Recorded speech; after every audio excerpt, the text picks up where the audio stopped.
चाहे कुंवारे मर जाना, लेकिन इन 3 लक्षणों वाली स्त्रियों से कभी विवाह मत करना और हमेशा बच करके रहना और इनसे कदापि विवाह मत करना। कभी जिंदगी में आप परेशान नहीं रहेंगे। आगे बढ़ने से पहले महादेव जो भी आपके चरणों में एक लाइक, शेयर, सब्सक्राइब, कमेंट्स करता है, उसके घर में कभी भी धन की कमी ना हो।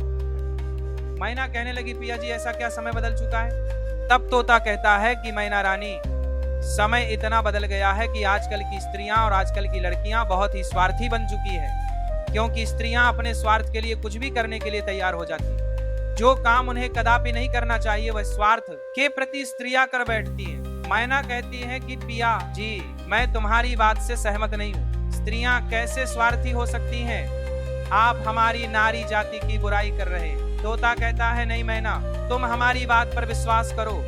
तब मैना कहती है, नहीं स्वामी, मैं तुम्हारी बात पर विश्वास नहीं कर सकती हूँ। तब तोता कहता है, ठीक है मैना, जब तुम्हें विश्वास नहीं है तो आइए हम आपके लिए एक कहानी सुनाते हैं और इस कहानी को सुनने के साथ साथ तुमको यह विश्वास हो जाएगा कि तुम्हारी नारी जाति कितनी स्वार्थी बन चुकी है और अपने स्वार्थ के लिए कितने गलत गलत काम करने के लिए तैयार हो जाती है। भक्तों, तभी मैना कहती है, ठीक है स्वामी, पहले आप वह कहानी सुनाइए और सिद्ध करके बताइए कि हमारी नारी जाति स्वार्थी है या नहीं।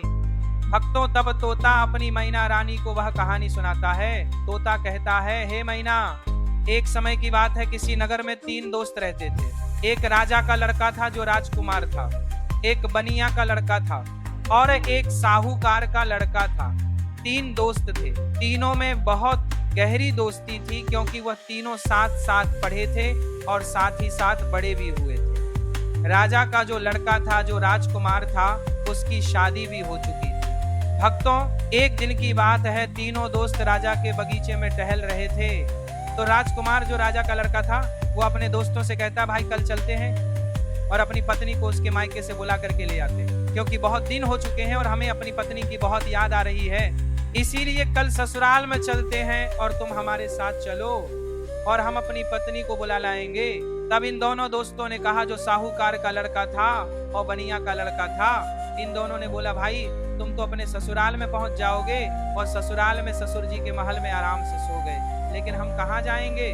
तब राजकुमार कहता है, मेरे भाई तुम कोई सराय देख लेना और एक रात की ही तो बात है, रात सराय में काट लेना और सुबह मैं अपनी पत्नी को लेकर के आ जाऊंगा और आराम से घर के लिए निकल चलेंगे। राजकुमार की बात को सुन करके दोनों दोस्त, साहूकार का लड़का और बनिया का लड़का जो था, वह सहमत हो जाता है। लेकिन बनिया का लड़का जो था वह बहुत ही चालाक और चतुर था और जो राजा का लड़का राजकुमार और साहूकार का बेटा बिल्कुल भोले और नादान थे। भक्तों, दोनों दोस्त जब सहमत हो गए तो दूसरा दिन होता है और दोनों दोस्त अपने दोस्त राजकुमार के साथ में वहां से चल देते हैं और चलते चलते 3 दिन इनके रास्ते में लग गए और 3 दिन के बाद में राजकुमार अपने ससुराल के पास में जा पहुंचता है। उस नगर के पास में जब पहुंचता है तो राजकुमार अपने दोनों दोस्तों से कहता है, मेरे भाई यहाँ कोई सराय देख लेना और रात उस सराय में काट लेना और मैं ससुराल जाता हूँ, सुबह जल्दी आ जाऊंगा। राजकुमार इतना कहने के बाद अपने ससुराल के लिए चला जाता है और इधर साहूकार का लड़का और बनिया का लड़का सराय की तलाश में निकल जाते हैं। ढूंढते ढूंढते उनको एक सराय दिखाई देती है और सराय के जब समीप पहुंचते हैं तो उन्होंने देखा कि यहाँ खाने पीने की भी व्यवस्था सही है और रुकने की भी व्यवस्था सही नजर आ रही है। भक्तों, सराय के दरवाजे पर जब वे पहुंचे तो वहां उन्होंने एक बुढ़िया को देखा। उस बुढ़िया के पास में जाकर कहने लगे, हे माता, हमें सराय में रात व्यतीत करने के लिए आए हैं और सुबह चले जाएंगे, हमारे लिए सराय में जगह दे दो जो हम रात सही से काट सके। दोनों दोस्तों की बात को सुन करके वह बुढ़िया जो थी वह कहने लगी, देखो बेटा, चाहे कहीं भी रुक जाओ, चाहे कहीं भी जाकर के रात काट लो, लेकिन सराय में आप ना रुके, इस सराय में आप रात ना गुजारे। तब दोनों दोस्त ने पूछा, ऐसा क्यों माता? तब बुढ़िया कहती है, मेरे पुत्र, इसमें अगर आप रुके तो आप जिंदा नहीं बचेंगे, क्योंकि आपकी मृत्यु हो जाएगी। भक्तों, इस तरह से वह बुढ़िया जो थी साहूकार के लड़के और बनिया के लड़के को समझा रही थी। तब तक एक बहुत सुंदर लड़की, एक बहुत सुंदर युवती दरवाजे के भीतर उस साहूकार के लड़के को दिखाई दे जाती है। साहूकार के लड़के ने जब उस सुंदर युवती को देखा तब वह उस पर मोहित हो गया और उसके साथ रात में रुकने के लिए वह तैयार था। उतावला हो रहा था कि किसी न किसी तरीके से हम उसके साथ रात गुजार ले। भक्तों, इधर वह बुढ़िया समझाती रही, लेकिन साहूकार का लड़का नहीं माना। साहूकार का लड़का जो था वह अपने दोस्त से कहता हुआ चला गया कि दोस्त, तुझे कहीं जगह मिल जाए तो तू रुक लेना, पर हम तो इसके साथ में ही रुकेंगे।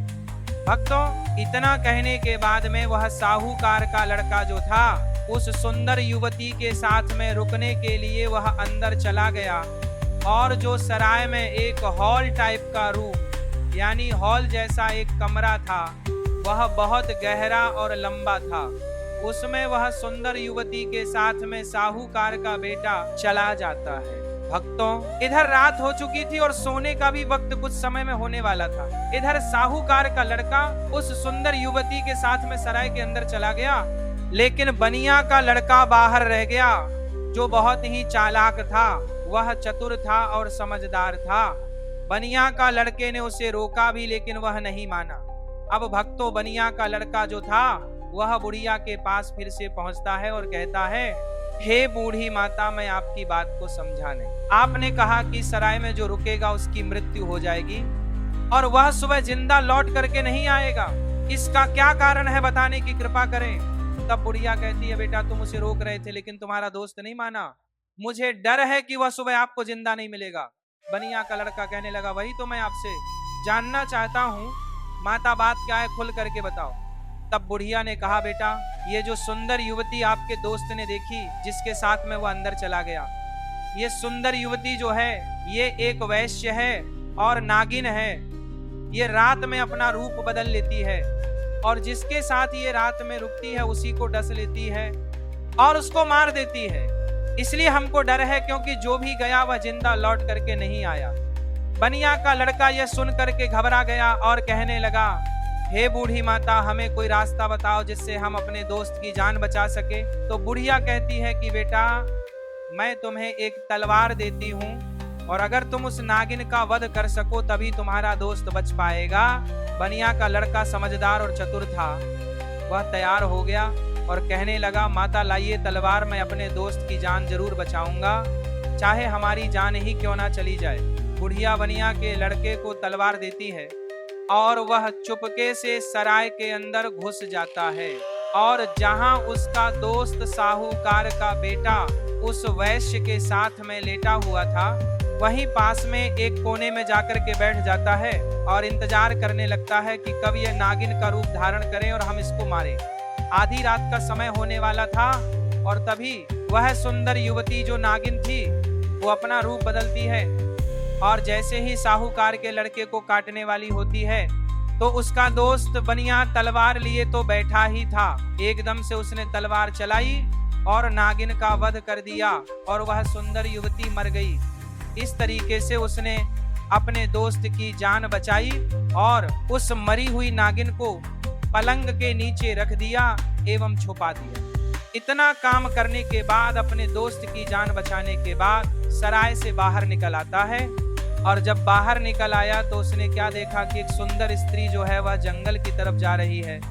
उसने देखा और विचार किया कि सुंदर स्त्री जंगल में इतनी रात में कहाँ जा रही है, हमें देखना चाहिए, इसके पीछे पीछे जाना चाहिए और ये जानकारी लेना चाहिए कि ये जा कहाँ रही है। वह बनिया का लड़का जिसके हाथ में तलवार था, जिसने नागिन का वध किया था, वह उस सुंदर स्त्री के पीछे चल देता है और वह बनिया का लड़का सोचता जा रहा है, यह सुंदर युवती कहाँ जा रही।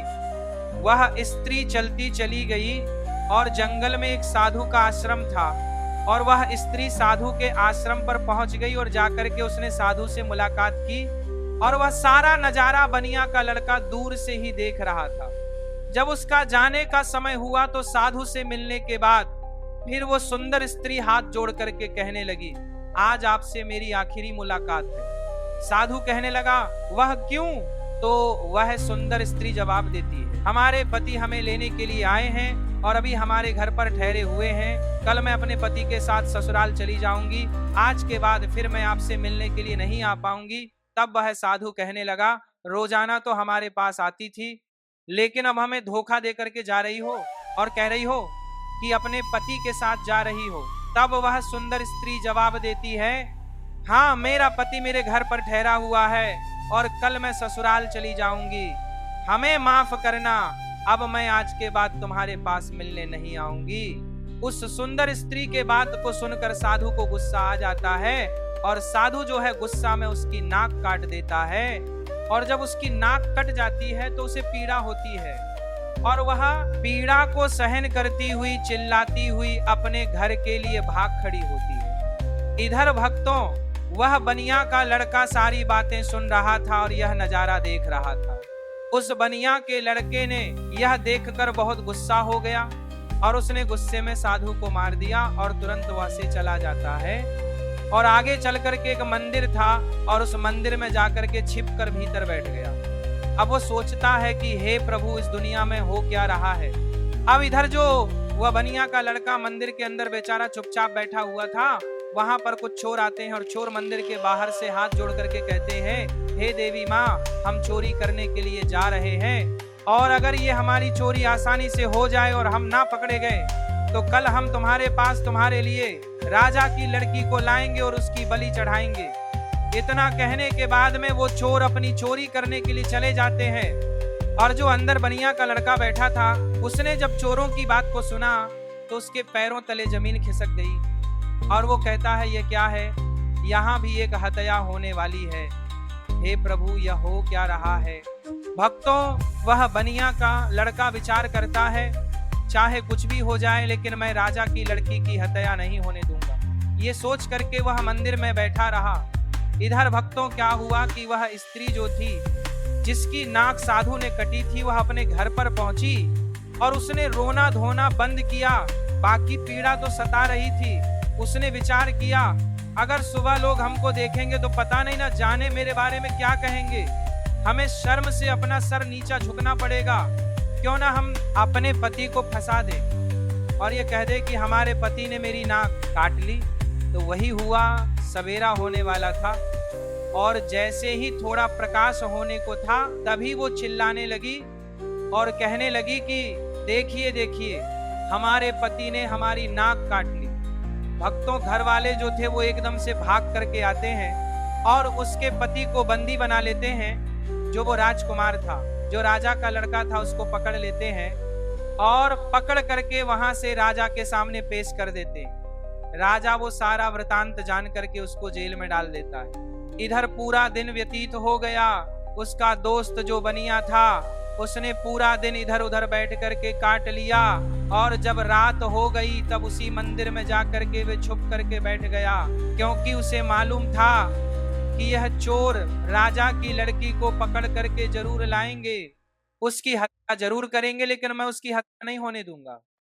जब रात हो गई तो मंदिर में जाकर के तलवार लेकर के छिप कर बैठ गया और इधर आधी रात जब होती है तभी वो चोर राजा की लड़की को पकड़ करके लाते हैं और मंदिर के बाहर बैठ जाते हैं। कुछ देर बैठ करके बातें करते हैं और कहते हैं, देवी माँ, तुमने हमारी बातें सुन ली है, कितनी बढ़िया हमें चोरी करवा दी, पकड़े भी नहीं गए और बहुत मालदार भी बन जाएंगे क्योंकि हमने बहुत माल लूटा है। इस तरीके की बातें कुछ देर करते रहे।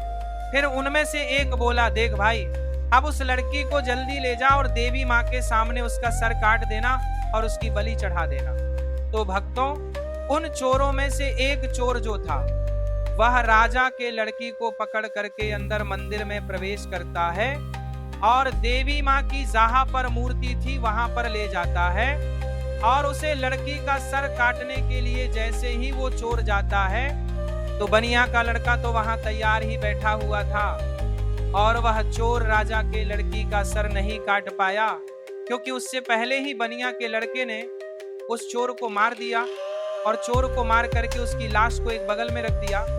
इधर भक्तों, उन चोरों में से एक चोर कहता है, देख भाई, वो हमारा एक साथी गया है, वो लौट करके नहीं आया है, अरे तू जा और देख कर आ, क्या उसने बलि चढ़ा पाई या नहीं चढ़ा पाई। भक्तों, ऐसे ही दूसरा चोर जो है जैसे ही मंदिर में प्रवेश करता है तो वो बनिया का लड़का तैयार बैठा हुआ था, उसने उसको भी मार दिया। कहने का मतलब ये है कि इसी तरीके से उस बनिया के लड़के ने जितने भी चोर थे सारे चोरों को मार दिया और उस राजा की लड़की की रक्षा की।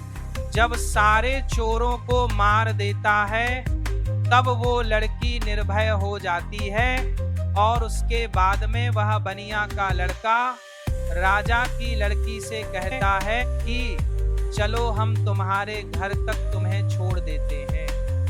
भक्तों, राजा की लड़की घबराई हुई थी, उस बनिया के लड़के के साथ में चल देती है और इधर राजा की जो लड़की थी वो बनिया के लड़के से प्रेम करने लगी और कहने लगी कि हम तुमसे विवाह करना चाहते हैं।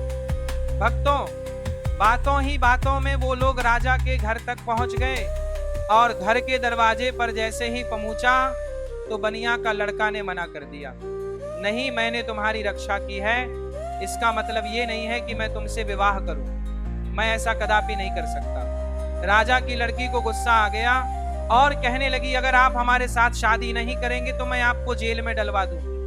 बनिया का लड़का कहने लगा, जैसी आपकी मर्जी, लेकिन मैं शादी नहीं करूंगा। भक्तों, तभी राजा की लड़की दरवाजे पर चिल्लाती है और कहती है, बचाओ, ये हमको पकड़ करके ले जाना चाहता था और ये हमारी इज्जत लूटना चाहता था। भक्तों, राजा की लड़की को चिल्लाते हुए सैनिकों ने देखा तो सैनिकों ने भाग करके उस बनिया के लड़के को पकड़ लिया और राजा के सामने पेश कर दिया और कहा कि राजा साहब, ये तुम्हारी लड़की की इज्जत लूटना चाहता था, ये आपकी लड़की को पकड़ करके ले जाना चाहता था, वह तो आपकी लड़की चिल्लाने लगी इसलिए मैंने बचा लिया, अगर वो नहीं चिल्ला पाती तो यह आपकी लड़की के इज्जत के साथ खिलवाड़ कर देता। भक्तों, ये सुनने के बाद राजा को क्रोध आ गया और उसने पकड़ करके उस बनिया के लड़के को जेल में डाल दिया, जहां उसके दोनों दोस्त भी मौजूद थे, जो साहूकार का लड़का था और राजा का लड़का था, वो दोस्त भी उसे मिल गए। साहूकार के लड़का को सराय वालों ने पकड़वा दिया क्योंकि इसने एक वैश्य व सुंदर युवती का वध किया, इसलिए वह भी वहां जेल में मौजूद था। अब तीनों दोस्त जेल में जाकर के मिल जाते हैं और एक दूसरे के साथ में वहां बैठ जाते हैं। इधर भक्तों, अगला दिन हुआ और वो राजा दरबार में तीनों को बुलाता है। इन तीनों को राजा ने पकड़ करके जेल में बंद किया था और उन्हें सजा सुनाने के लिए तैयार हो जाता है। दरबार लगा हुआ था और राजा ने जो साहूकार का लड़का था जिसने वैश्य का वध किया था उसे अपने पास में बुलाया और उससे कहा कि क्यों रे, तेरा क्या नाम है, कहाँ का रहने वाला है। तब वह लड़का कहने लगा कि मैं साहूकार का बेटा हूँ। राजा कहने लगा, ये बता तूने वैश्य का वध क्यों किया, उसे क्यों मारा। अब भक्तों, उस साहूकार के लड़के को कुछ मालूम ही नहीं था, जो राजा को बता सकता उसे नहीं मालूम था कि वैश्य का वध किसने किया। वैश्य का वध साहूकार के लड़के ने किया नहीं था जो उसे मालूम होता।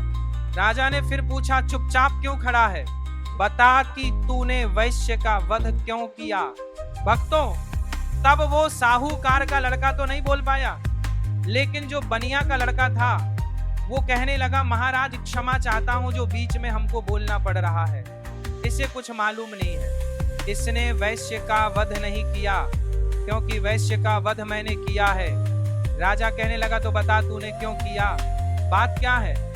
तब भक्तों, वह बनिया का लड़का कहता है, हे महाराज, हम अपने दोस्त के साथ में इस साहूकार के लड़के के साथ में सराय में रुकने के लिए एक रात गुजारने के लिए गए थे और एक बूढ़ी माँ ने मना किया था, इसके अंदर नहीं रुको, क्योंकि जो रुकेगा वो सुबह जिंदा नहीं बचेगा। लेकिन ये हमारा दोस्त नहीं माना और उसने सुंदर वैश्य को देख करके रात गुजारने के लिए अंदर सराय में चला गया। मुझे उस बुढ़िया के द्वारा मालूम हुआ कि यह नागिन है और यह नागिन है के रूप में आकर के इसको डस लेती, इसलिए तब मैं तलवार को लेकर के अपने इस दोस्त की जिंदगी बचाने के लिए जहां यह पलंग पर वैश्या के साथ सोया हुआ था वहीं एक कोने में जाकर के बैठ गया और जैसे ही उस वैश्य ने रूप बदला और नागिन बन करके हमारे दोस्त को डसने के लिए तैयार हुई, मैंने तुरंत उसको मार दिया। अगर आपको विश्वास नहीं है तो जहां पलंग पड़ा हुआ है उसके नीचे हमने मरी हुई नागिन रख दी है, आप देख लीजिए। तब राजा ने सैनिकों को भेजा और वहां सैनिकों ने जा करके वही मरी हुई नागिन पाया और आकर के सारी बात राजा को बताई कि यह सत्य बात है। तो भक्तों, राजा प्रसन्न हो गया और कहने लगा, ठीक है, तूने दोस्ती का फर्ज निभाया है, जो अपनी दोस्त की जिंदगी बचाई है, राजा साहूकार के लड़के को छोड़ देता है। उसके बाद में राजा जो था वो राजकुमार यानी कि जो राजा का लड़का राजकुमार था उसको बुलाता है और उससे पूछता है कि तू बता कि तूने अपनी पत्नी की नाक क्यों काटी। अब भक्तों, उसको भी नहीं मालूम था नाक किसने काटी है, वो भी चुपचाप खड़ा था। राजा ने फिर दोबारा पूछा कि बोल क्यों नहीं रहा है कि तूने अपनी पत्नी की नाक क्यों काटी।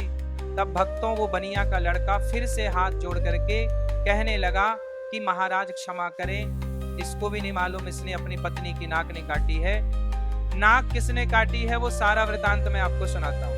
तब उस बनिया के लड़के ने राजा को बताया कि यह लड़की साधु से प्रेम करती है। रात में साधु से मिलने के लिए गई, मैं इसके पीछे पीछे गया। इसने कहा कि मैं कल से तुमसे मिलने नहीं आ सकती, मेरा पति मुझे लेने के लिए आया है। ये सुनकर के उसे साधु ने उसकी नाक काट ली और इसने आकर के अपने पति को फंसा दिया। इसने गलत किया। राजा कहने लगा मैं तेरी बात पर विश्वास कैसे करूं। तब उस बनिया के लड़के ने कहा महाराज सैनिकों को भेजिए जहां उस साधु का आश्रम है, देख लीजिए कि मैंने साधु का वध कर दिया है। भक्तों, सैनिक जाते हैं आश्रम पर, उस मारे हुए साधु को देखते हैं और राजा को बताते हैं कि महाराज बात सत्य है। भक्तों, तब वो राजा उसे राजकुमार को भी छोड़ देता है, वो भी बच जाता है। भक्तों, फिर तोता कहता है कि हे मैना, अब बारी आती है उस बनिया की लड़के की जिसने राजा के सामने अपने दोस्तों की जिंदगी बचाई। राजा उस बनिया के लड़के से बोलता है कि तूने तो अपने दोस्त को बचा लिया, लेकिन अब तू बता कि तू हमारी लड़की को पकड़ करके क्यों ले जाना चाहता था, इसके साथ में दुर्व्यवहार करना क्यों चाहता था, इसकी इज्जत से खिलवाड़ करना क्यों चाहता था। अब तू नहीं बचेगा। तब वो बनिया का लड़का कहता है कि महाराज क्षमा करें, ये आपकी लड़की जो है ना, इसने हमें गलत फंसाया है। आपकी लड़की की बलि चढ़ाने के लिए कुछ चोर उसको पकड़ करके ले गए थे। मैं उसी मंदिर में था, मेरे हाथ में तलवार थी क्योंकि मैं साधु को मार करके आया, और आपकी लड़की को मारने के लिए जैसे ही एक चोर अंदर मंदिर में आता है मैंने उसको मार दिया, दूसरा आता है उसको भी मार दिया। इसी तरीके से जितने भी चोर थे मैंने सबको मार दिया और सभी मंदिर में ही पड़े हुए हैं। अगर विश्वास नहीं है तो सैनिकों को भेजगा करके देख लीजिए। वही हुआ, सैनिक जाते हैं मंदिर के पास में, मंदिर में जा करके देखते हैं तो उन चोरों की लाशें पड़ी हुई थी। तो सैनिकों ने आकर के सारी बात राजा से कही कि महाराज बात सत्य है, आपकी लड़की की रक्षा किसने की है, इसने इज्जत से खिलवाड़ नहीं किया और ना ही इज्जत लूटने की कोशिश की है। वो बनिया का लड़का कहता है हाँ राजा साहब, मैं आपकी लड़की को पकड़ करके क्यों ले जाऊंगा। और सुनिए महाराज, चोरों से बचा करके जब आपके लड़की को घर छोड़ने के लिए ये आ रहा था, तब आपकी लड़की हम पर आसक्त हो गई, प्रेम करने लगी और विवाह करने की जिद करने लगी। मैंने कहा मैं ऐसा कदापि नहीं कर सकता, मैंने जिस लड़की की रक्षा की है और उसके बदले में मैं उससे विवाह करूं, उसकी इज्जत से खिलवाड़ करूं, ऐसा मैं नहीं कर सकता। मैंने उसे मना किया तो उसने कहा अगर तुम हमसे विवाह नहीं करोगे तो हम अपने पिता से कहकर तुम्हें जेल में डलवा देंगे, और उसने वही किया। बनिया के लड़के के बात को सुन करके राजा जो था उसका चेहरा शर्म से नीचे झुक जाता है, और तब उसने बनिया के लड़के को आजाद कर दिया और माफी मांगी कि जाओ बेटा तुम आजाद हो, तुम्हारी गलती नहीं है।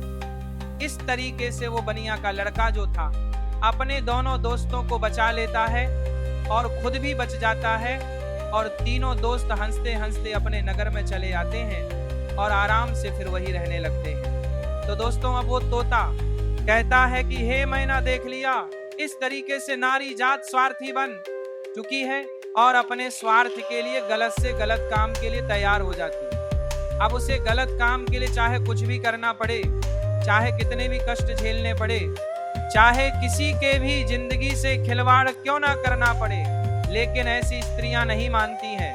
दोस्तों, अपने पिया तोता की बात को सुन करके मैना जो है वो चुप हो जाती है। उसके बाद में तोता कहता है मैना रानी, इसीलिए तो मैं सोचता हूँ कि चाहे भूखे मर जाना, लेकिन इन 3 लक्षणों वाली स्त्रियों से कभी विवाह मत करना। तोता समझाता है कि 3 लक्षणों वाली स्त्रियां ये है, पहली वो जो पति होकर के भी पराए, पति से हित करें, और पराये पति से छुप छुप के मिलने के लिए जाए, अपने पतिव्रता धर्म को भूल जाए और उसके साथ में हवस का शिकार बन जाए, तो ऐसी स्त्री से हमेशा बचना चाहिए और ऐसी स्त्रियों से दूर रहना चाहिए।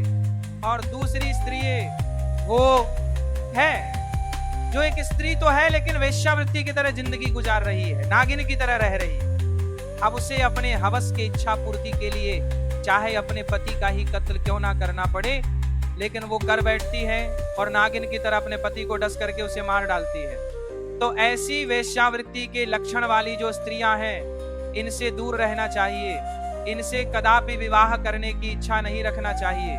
और तोता बोला मैना, तीसरी स्त्री वो है जिसकी जान अगर कोई बचाए और अगर वो मरने के लिए जा रही हो और उसकी अगर कोई जान बचा ले और ऐसे में वे मददगार को ही झूठा फंसा दे और उसी मददगार से विवाह की इच्छा करें, उसी से दुर्व्यवहार करने की इच्छा करें और फिर उसको झूठा फंसा करके उसको मरवा डाले या उसे जेल में बंद करवा दें या उसे सजा दिलवा दें, तो ऐसी स्त्रियों से भी हमेशा बच के रहना चाहिए।